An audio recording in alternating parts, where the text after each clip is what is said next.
piece of advice that we could give, maybe we're outside of it. I'm not struggling with it right now. I had my mom struggle with it. I had my dad struggle with it. We had it in our family all over the place.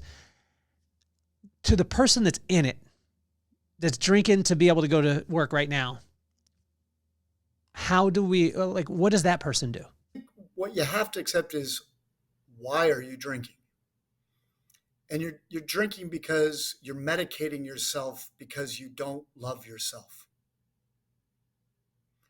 So for that person to succeed, the first thing they have to say is, I have a problem. Number two, they have to get help. And the help is not quitting drinking. That will be a byproduct. The help is, why do you not love yourself? Why are you medicating yourself? How do you get coaching to leave your hell? And that's super hard. And you're probably not going to be able to do it on the loan. And you're going to have recidivism if you're not able to look at yourself and say, this is on me. I don't like me. I need to find a new version of me. And as I build that new version of me, the addiction will go away because I won't need it to medicate away my self-loathing. And I think I mean, for me, when I quit drinking and had to go through this process, you know, I, I was if I wasn't on call, never drank on call, thank God. I never drank and drive, but I would come home from work and I would drink, 1, 2 bottles of wine every night. And it's because I hated myself, because my job was tearing me apart, because every case I do is super hard and somebody turned down and somebody can die. And that became my medication to make me feel numb rather than deal with the emotions that were really happening. And, this is public, it's on my podcast. So when my wife confronted me and said, I'm done, you got to quit drinking, we're going to marriage counseling, you're an asshole. That was September of 21.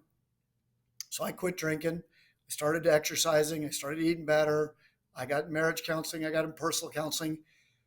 But it actually got worse, because the first part for everybody in this process is you want to blame everybody else.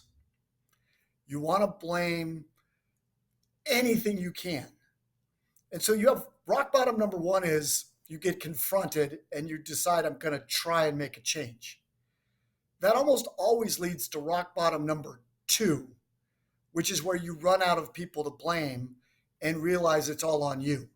And you get to decide, do I want to become a different person? And what do I want that person to look like? And what responsibility and accountability am I going to take for that? Because it's all on me.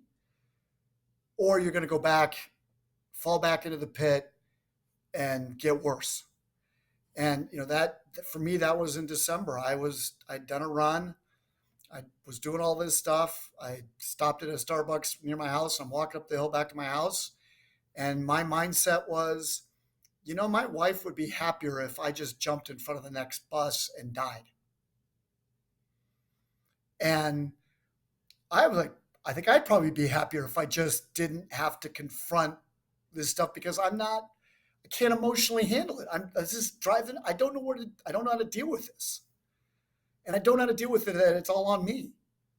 And, fortunately I had counseling that morning, and I walked home and I drank my coffee and I talked to my counselor, and we had a very long, healthy discussion. And I made choices that have helped me move in a better path.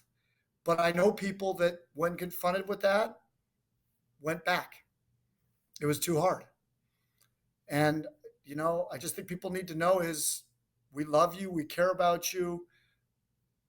We want to help you get on a path where you have care and compassion for the good of who you are. And when you don't think you have self-worth and you don't feel that you're good, know that there are people out there that believe in you and care.